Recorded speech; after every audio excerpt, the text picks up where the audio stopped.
Praise the Lord. Hello there, everyone. Apostle Jonathan here, and I would like to once again welcome you in this new episode of the Apostles' Take. And today we are going to be talking about resurrection. And joining me today in this two-part series is none other than Pastor Rod Surilia. He is one of our faculty members of the Maranatha Bible School International, and he is currently serving as one of the associate pastors of the PMCC Fort Watch Marikina Special District. Welcome, Pastor Rod, to Apostles' Take. Praise the Lord. Thank you, Apostle Jonathan, for inviting me and for having me in this Apostles' Take episode. Amen. And our discussion today is going to be about resurrection, especially this resurrection that our Lord Jesus Christ Himself had experienced and had taught at katatapos lamang ng ating Resurrection Sunday nitong nakaraang linggo. At napakagandang pag-usapan itong pagkabuhay na maguli ng ating Panginoon. Sariwa pa ito sa alaala at sa mga ginawang services ng maraming mga Kristiyano sa ating panahon. So it's only good to talk about it. It's true, but resurrection, I agree, is one of those religious traditions that the church in general, the Christian church in general, is observing and celebrating. But more than that, resurrection is a biblical teaching. It is a biblical teaching. Yes, and it is also personified. It is embodied, yes. no less than by Jesus Himself. And Amen. you know, we will be talking a whole lot more about the resurrection of Jesus in this episode. And then eventually we're going to look at what the Bible teaches about our own resurrection. Right. Yeah, which we believe is going to happen pretty soon. It's going to be part of the what the Bible calls as the first and second resurrection. Right, But in the meantime, so that we can have a clearer understanding of the definition of our resurrection, let's define resurrection vis-a-vis with reincarnation. Right. Kasi may mga nakapag-aakala na ang resurrection ay kagaya rin ng reincarnation. But we want to be, first of all, clear. And we want to be very categorical in our answer that reincarnation is not scriptural. It is not something that the Bible teaches. Jesus Christ Himself never taught it. But reincarnation is a pigment of some religious people's imagination. Yes. It is not a Christian teaching. It's never been a Christian doctrine, unlike Resurrection. resurrection. Right. So, first of all, again, ginagawa natin ang pagkukumpara na ito ng kahulugan para higit nating maunawaan ang pagkakaiba. Reincarnation is defined as the cycle of life in a different body. The cycle of life in a different body. Again, we are not going to be talking about reincarnation in depth. Maybe it's another topic for another time. Right. But the difference is night and day. The Bible doesn't teach reincarnation. That is our number one Stand. stress and emphasis. Hindi naman ito itinuro ng banal na kasulatan mula Old Testament hanggang New Testament. Hindi ito itinuro ni Jesucristo sa kanyang pangangaral at walang tagpo na mayroong reincarnation mula luma hanggang sa bagong tipan. Yes. But resurrection definitely And without any ambiguity or ambivalence, we say categorically that resurrection is a scriptural teaching. It is. And it is something that has been taught, which we will discuss a little bit later on, from the Old Testament all the way to the New Testament. Yeah. But in the meantime, resurrection is defined as the bodily bringing back to life of the deceased, specifically through the power of God. Hindi ito ang tinatawag na categorical definition ng resurrection from the Bible, but it is something that is illustrated. Yes, so yun ang larawan.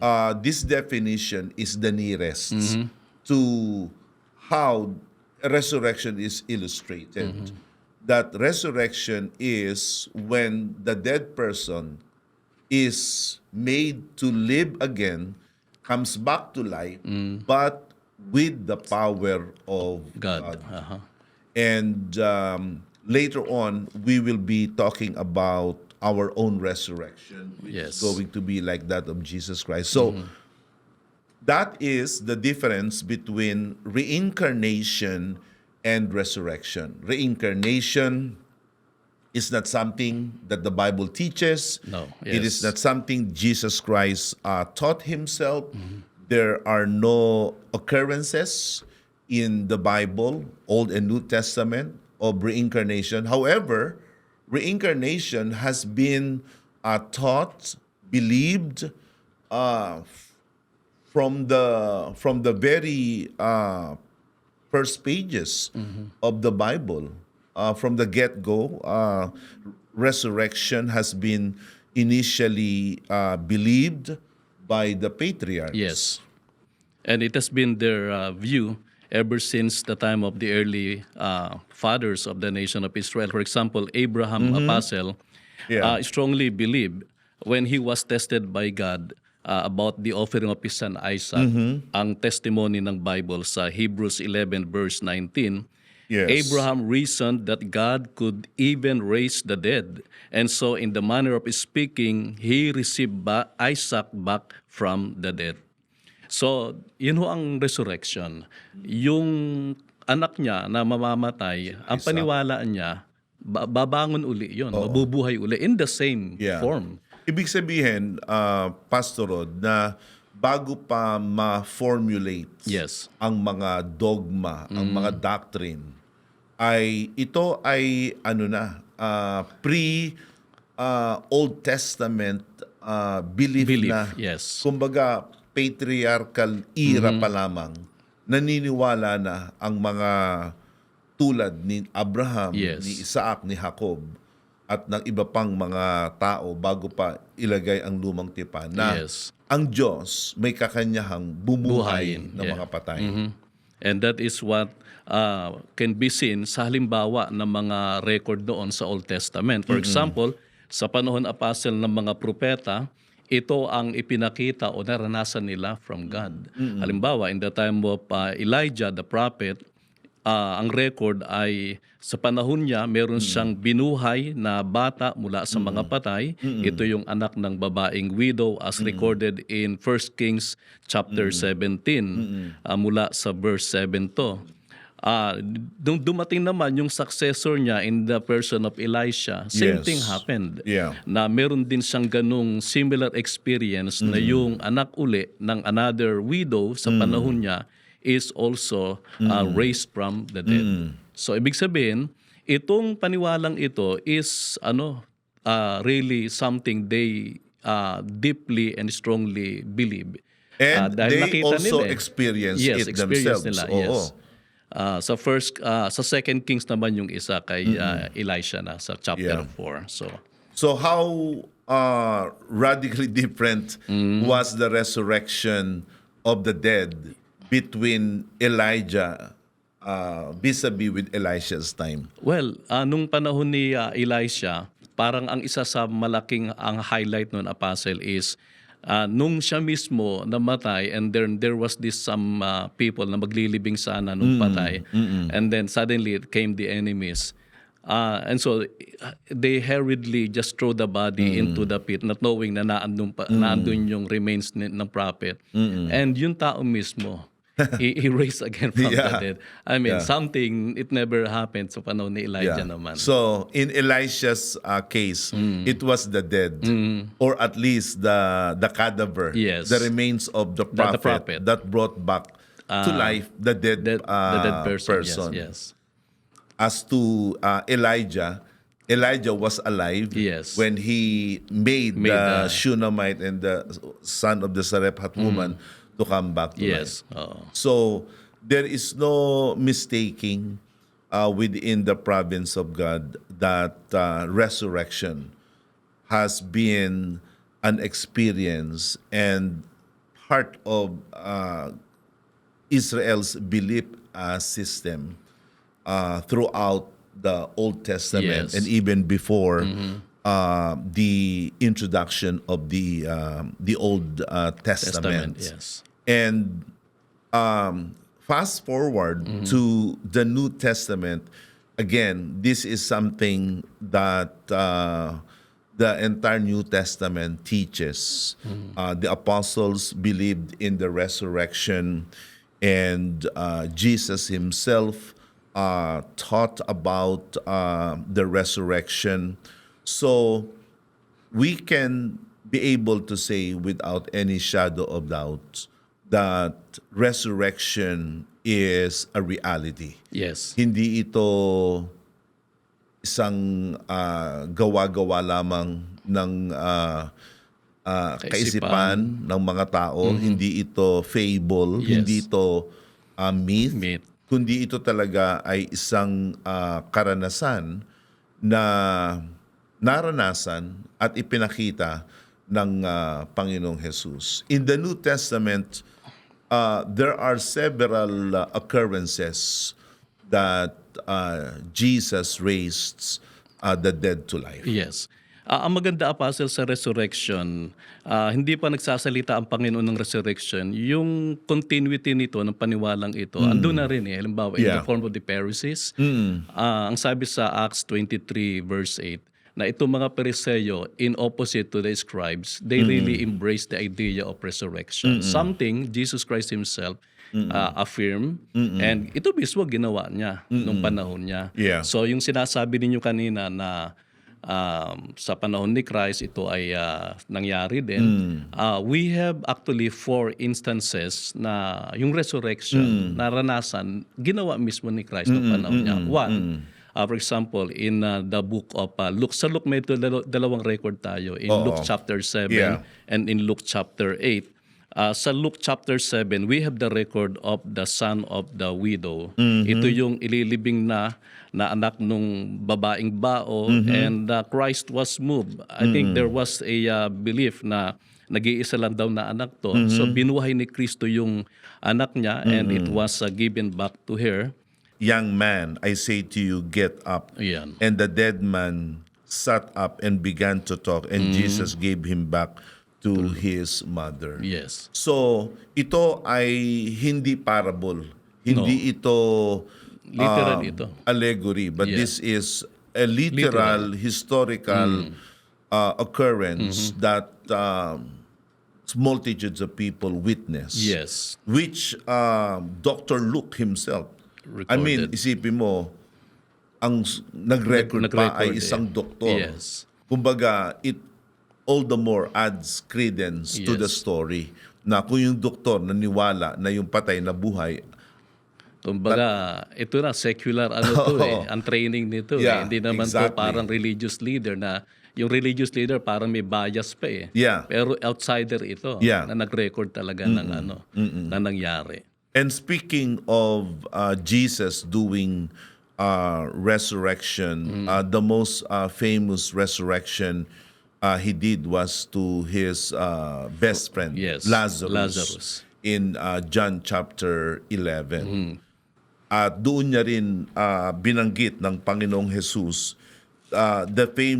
one of the famous words of Jesus Christ in John chapter 11 in verse 25.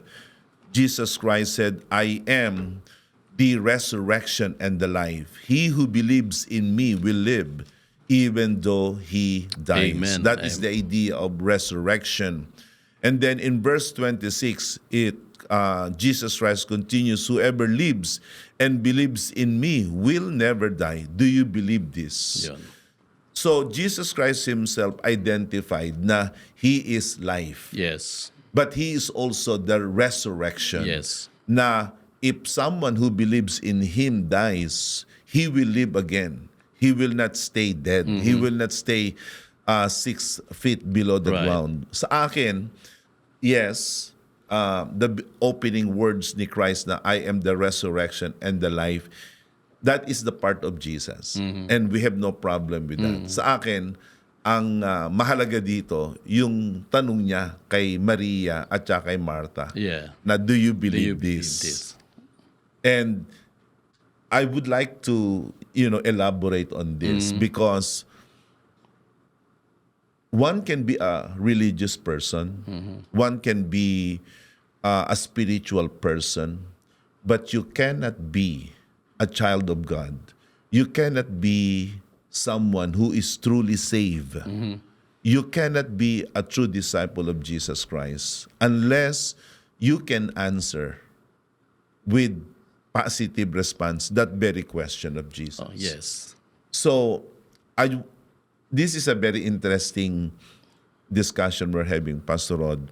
Pero I would like to pose also this question to those of you who are now listening to this podcast. Do you believe this? Yes. Do you believe that Jesus Christ is the life and the resurrection? Because it wasn't only meant for the sisters Mary and Martha to answer. It is also meant for us to be able to answer. Kasi sa Romans chapter 10, verse 9, that is the precursor to salvation. Yes. Na We must hindi- confess that. Exactly. Ang sabi diyan, if you confess with your mouth Jesus is Lord, believe in your heart that God raised him from the dead, the dead. you will be saved. Basically, you need to believe in the resurrection to be saved. So many people today believe in so many things about Jesus. Maraming magandang bagay na maaring paniwalaan kay Jesus. Pero pag hindi ka maniwala sa pagkabuhay na maguli, forget about it. Yes. You will not be saved. You will not have real faith. It will be another Jesus. If you are not believing the resurrection Exactly, in because, the person of Christ. Yeah, and it's great you answered that. You said that because only Jesus Christ died and rose again. Period. I think ang isa sa maganda dito, Apostle, siguro without any doubt, alam din ng magkapatid na may resurrection. Ang medyo shocking lang sa question na to, suddenly the person who will cause the resurrection is in their front. Like kasama nila. Yeah. Na, madali magsabi, ako naniniwala sa resurrection. But do you believe, can I do this for your brother? Yeah. Kumbaga, ayun na yung gagawa ng resurrection. At ang bubuhayin yung kapatid, nila. Which at the time was already a few days dead like, already. I think 4 days na yata. Oo, meron na siyang state of decomposition at that time. So, parang nangyari to sa panahon ni Abraham. Hope against hope. Hope against hope yun. At biyaya ng Diyos, naniwala ang dalawang magkapatid Yes. and Lazarus came out from the grave. Praise God. Tsaka yung resurrection, Apostle, hindi lang nag-stayed nung si Kristo ay buhay pa. Imagine, during his dying hours at the cross, Yeah. Maganda. Mabanggit mo yan. Okay. may mga testimony na isa ito sa unique na nangyari nung record sa sulat ni Matthew sa chapter 27. No? Sa verse 50, he gave up his spirit, so he died. And then sa verse 51, nasira yung curtain sa temple from top to bottom. And then sabi sa 52, the tombs broke up and the bodies of many holy people. Hindi natin alam kung kailan, pero sabi ni Matthew, many people who died were raised to life. Kaya parang sa panahon din ni Elijah. Yeah. Kumbaga this time marami. Kay Elijah isa lang eh. Ito ay makapatunay na ang Diyos na ating pinaglilingkuran ay Diyos ng mga buhay at Amen. hindi ng mga patay. At circling back to Jesus as the very personification, embodiment of resurrection, Yes. siya mismo sinabi niya na siya mabubuhay na muli. Bago pa siya mamatay, Yes. sinabi niya yun. Oo. Yan ang sinabi niya sa usapan nila ng mga apostol when Yeah. he was about to be when he was talking about the church, the building of the church, kasama to sa continuation ng kanilang discussion sa Matthew chapter 16 ho, sa verse 21. Yes. From that time, Jesus began to explain to his disciples that he must go to Jerusalem, suffer many things at the hand of the elders, chief priests, and teachers of the law. He must be killed. Mamatay siya. And on the third day, be raised to life. So, very specific ang ating Panginoon. Hindi siya maghihirap lang, He will die. Pero, He will raise again. That is something that we also need to stress. Yes. Kasi merong mga fallacies, especially those that are being posed by atheists, that Jesus Christ actually did not resurrect from the dead, but sabi nila that He was resuscitated. Yeah, may mga ganung Oo. ngayon So, claim. resuscitation is only meant to be done to those who have fainted or to those who have lost their consciousness. But time and time again, from the very words of Jesus to the very confession of the Roman soldiers themselves, nung pinuntahan nila si Jesus para patayin, napansin nila na si Jesus ay wala ng buhay. Patay na siya. Patay na siya. Hindi talaga siya pinatay ng mga sundalong Romano, bagamat sila ang nagparusa, sila ang nag-torture, pero ang Panginoon ang nag-alay ng kanyang buhay, which actually was a command given to Him by the Father that no one can take his life unless He gives it. So, again, we need to understand the death of Jesus because only dead people, not clinically dead only, literally dead, only dead people can be resurrected. Kapag kami hinimatay, hindi mo pwede sabihin nabuhay na muli.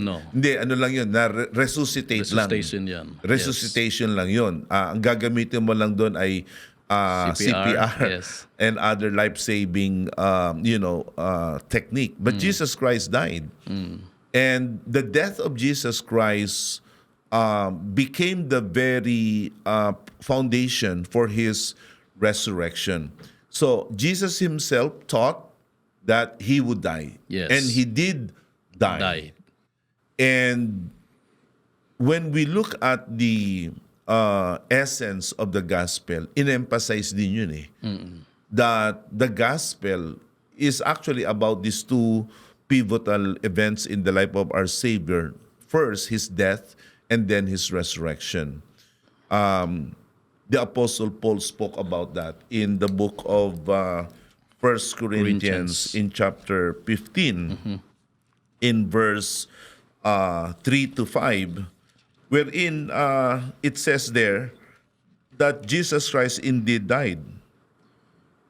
For what I received, I pass on to you as of first importance. Christ died for our sins, that He was buried, and that He was raised on the third day. Amen. So verses 3 and 4 show us the two sides of the gospel.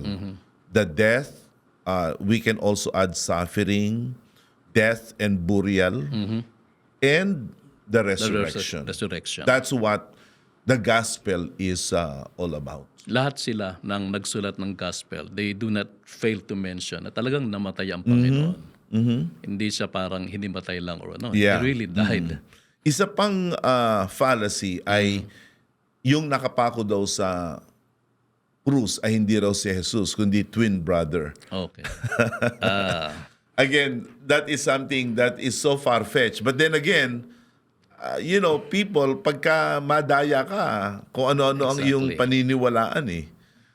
I think the record of his arrest proved na talagang siya yun. Yeah. Because imagine, when he was arrested, talagang sinigurado na mga a-arrest sa kanya, lalo na mga religious leaders, na talagang siya yung taong yun. And so they brought one of his disciples, Judas Judas, Iscariot. and then Judas himself knew, alam naman niya kung yun ay hindi si Jesus eh. Right. Siya mismo lumapit. Yung halik niya yeah. ay signal na this is This Jesus. is, It's he's the man na yeah, dapat. to validate yung, na Jesus nga. Hindi si- pwedeng nagkamali sila eh. Talagang siya yun. Yeah.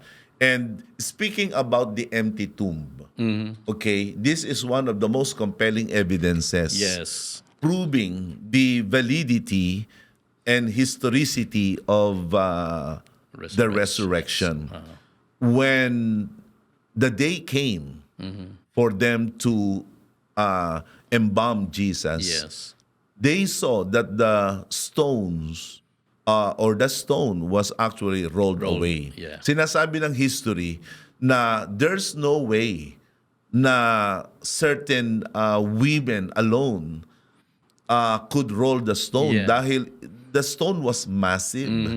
Hindi ito basta-basta namumove ng kung sino-sino lang, lalong-lalo na kung mga babae. Right. And number two, usually tombs such as that were actually sealed.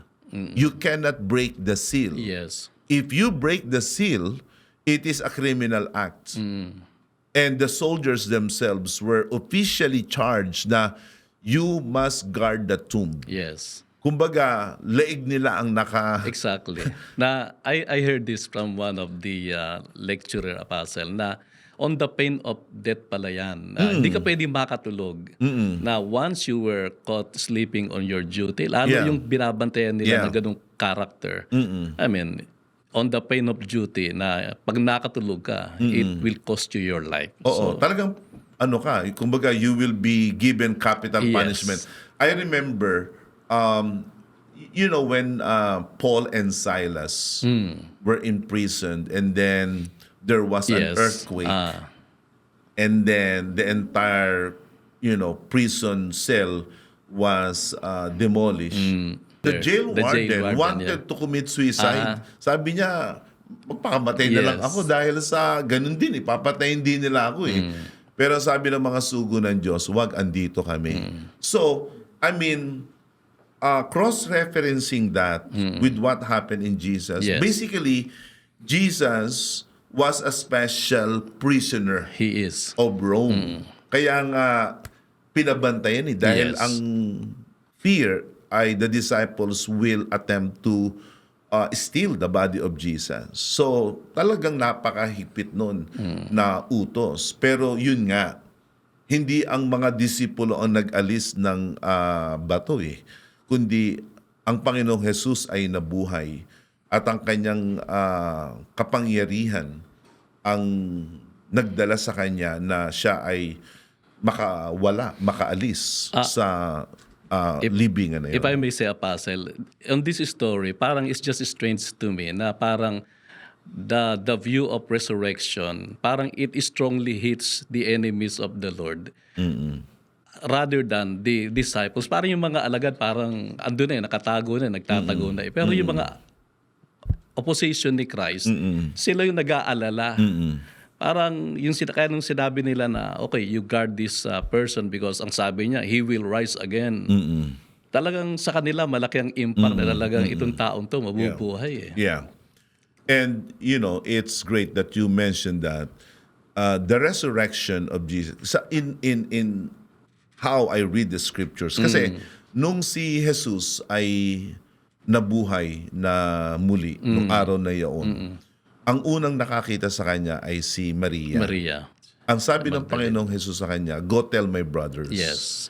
Kaya the resurrection primarily is meant for believers. It is meant for us who believe in Jesus. Jesus Christ rose from the dead Yes. to assure us that our belief in Him, our faith in Him Tama. is valid and legitimate. Secondly, Jesus Christ rose Yes. in order to shame, in order to disprove and defeat, yes, the detractors, the bashers of Jesus. Two birds In one shot. in one shot. Pinatunayan na sa mga mananampalataya na ang ating Panginoon na pinaglilingkuran ay buhay at tunay. At pinatunayan ng Panginoon sa kanyang mga kalaban na wala silang kapangyarihan laban sa kanya. Yes. Kaya malaking ano ho talaga issue yung resurrection ng ating Panginoon. Kasi it validates many things. Yeah. The records of the scriptures, our faith ngayon, yung testimony mismo ng Bible na talagang may resurrection. There were several witnesses to the resurrection of Jesus. Yes.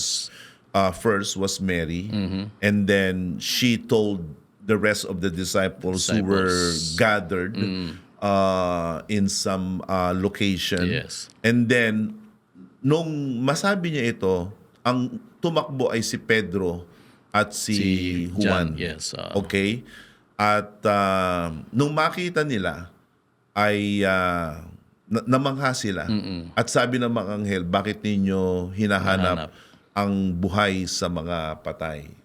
So, napatunayan ni Pedro at ni Juan, imposibleng manakaw mo eh. Oo.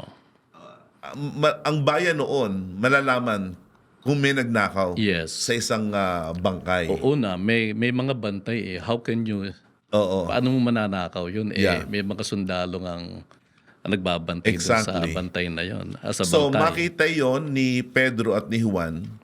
At yung sumunod na pagkakataon, ang nakakita naman ay si Tomas. Kaya si Tomas, nung inakay ng Panginoon na hipuin mo ang aking kamay, ang yes. aking tagiliran, Oo. si Tomas ay nanampalataya. Hindi siya nagulat. Yes. Siya'y nanampalataya. Ang He sabi believed. niya, Panginoon ko at Diyos Diyos ko. ko. So hindi siya nagulat, hindi ito parang Sus Mariosep. Oo. Ano? Hindi. Ito talaga ay pananampalataya. Kaya sabi ng Panginoon na Tomas, ikaw ay nanampalataya sapagkat basahin natin yan Nakita sa mo ko. John chapter John. 20. Oo. Ang sabi ko dito sa chapter 20 sa verse 27, then he said to Thomas, put your finger here, see my hands, reach out your hand and put it into my side. Stop doubting and believe. Thomas said to him, my Lord and my God. Then Jesus told him, because you have seen me, you have believed. Hindi na bigla eh. You have believed. At ang utos sa kanya ng Panginoon, stop doubting and believe. Yes. Oo. Yun ang utos sa kanya. Believe. Yeah. Dalawa lang ang posible mong gawin, Tomas. Mag-alinlangan o sumampalataya. Sumampalataya Pumili ka. ka. Yes. Purihin ng Panginoon, pinili niya yung sumampalataya. At dahil dito ay si Tomas became all the more assured of his belief in Christ Jesus. And then there was another time that Jesus Christ was able to walk with these two disciples on the road to Emmaus. And one of them was named Cleopas. And Cleopas had that a very intimate and very personal Iba talaga ang interaction. nararamdaman nila nung time na yun. Yes. When he was talking to them. Yeah. Let's read that, Yes. Pastor. Sa Luke chapter 24, Apostle, in verse 28, ang sabi dito, actually the record starts in verse na 13. Pero in conclusion, ang sabi dito, as they approached the village to which they were going, ito na yung naglalakad sila, Jesus continued on as if he was going farther. But they urged him strongly, stay with us. Yan. For it is nearly evening, and the day is almost over. So he went to stay with them. Yeah. And when he was at the table with them, he took bread and gave thanks, broke it, and began to give it to them. Then their eyes were opened, and they recognized him. Hindi nagkamali eh. Yeah. Yung kausap nila sa daan na medyo matagal din, ang sabi, they recognized him. And he disappeared from their sight. Ito yung sinasabi nyo kanina, Apostle, na they ask each other, were not our hearts burning within us? Yun. While he talked with us on the road and opened the scriptures to us. Kasi binabanggit na ng Panginoon sa kanila yung mga prophets, the Psalms. So after Jesus Christ appeared to those disciples, including Cleopas, eventually Jesus Christ appeared again by the Sea of Galilee, wherein he ate with them.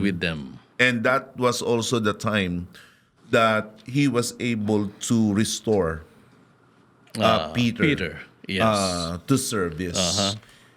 Let's read that, please. Okay. John chapter 21, Apostle, states the records of his appearing sa mga alagad doon na sa may seaside. Ang sabi sa verse 1, afterward, Jesus appeared again to his disciples by the Sea of Galilee. Yeah. It happened this way. So yun na yung kwento. Oo. At, from that particular juncture, eventually in Paul's own confession, that Jesus Christ appeared to 500 of his disciples at Mount Olives. And that's the time that Jesus Christ told them to return to Jerusalem so that they can be clothed with power. But somehow 120 only made it. Siguro yung room na yon hindi kaya ang 500. Probably. Kasi 500, like where will you put that? 120 lang ang kasya. And according to Apostle Paul's own confession, in 1 Corinthians chapter 9, sabi niya, he saw Jesus Christ on the road to Damascus. So, all of these are unimpeachable evidence and proof that Jesus Christ indeed had risen from the dead. There's no doubt about that. Sa practice nila, Apostle, dalawa nga lang ang witness na hinihingi eh. Pero dito, ang daming witnesses. More than two, more than three witnesses. And this is something that we hold on to because the resurrection of Jesus Christ is the bedrock of our Christian faith. Without the resurrection of Jesus Christ, we might as well believe something else. And without the resurrection of Jesus Christ, it would disprove the reality of God. It would disprove the legitimacy of Jesus Christ. And in the words of the Apostle Paul in 1 Corinthians 15, we will be still in our sins and we will be the most pitied of all men. And so, again, you know, we just celebrated the resurrection. Praise the Lord. And when I preached last Sunday at the Marikina Special District Resurrection Sunday, I came up with the title, This Changes Everything. And literally, the resurrection of Jesus changed the world of the apostles. And eventually, it changed the whole world. And iba talaga ang pagkabuhay na maguli ng Panginoong Jesus na ito talaga ang kung si Jesus ay namatay lang at yung kanyang kamatayan sa krus ay ganun ka hindik-hindik, awa. Yun lang ang lalabas sa atin. Lalabas sa atin, awa.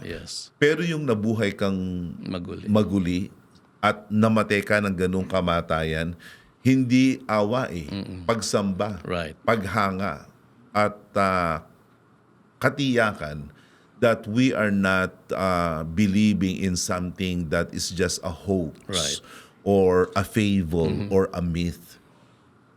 Earlier this morning at Prayer Power, I talk about the words of Jesus in Revelation 21, wherein he said that I am making everything new. And the creation of new things is started with the resurrection of Jesus, because resurrection is not going back to the body that is different or that is old, but it's going back to a body, but it's glorious, it's heavenly, yes. and it's for eternity. Kaya magkaiba ang resurrection sa reincarnation. Yes. Kasi nung resurrection, like in the case of the rich man and Lazarus, when they ended up in their respective places in eternity, the rich man in hell, Lazarus in the bosom of Abraham, ang nakita nila, yung sarili nila, the same. They were the same person. Yes. They were the same person. Si Lazarus ay hindi naging anghel Yes. o naging, I don't know, bird. At si mayaman ay hindi naging uod. Right. Siya pa rin yun eh. Siya pa rin. Nakita niya ang kanyang sarili.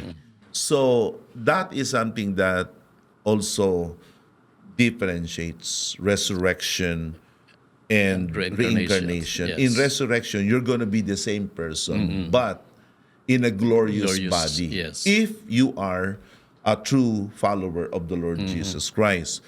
But if you are one who is not saved, you have not given your life to Christ, you have not received salvation by His work at the cross and resurrection, you will still be yourself, but in a place of torment called hell. Ang maganda pati sa na-share niyong message sa Puzzle nung last Sunday is you have made it more relevant na parang kahit malayo tayo sa kwento sa Bible, like in our modern time ngayon, Yes. iba-ibang crisis natin, iba-ibang ating experience, you have made it closer to home na the resurrection of Jesus Christ is still relevant to us. Yes. Talagang may kaugnayan pa rin sa ating mga situation ngayon. It gives us more hope. Talagang pinapalakas ang ating pananampalataya. Amen.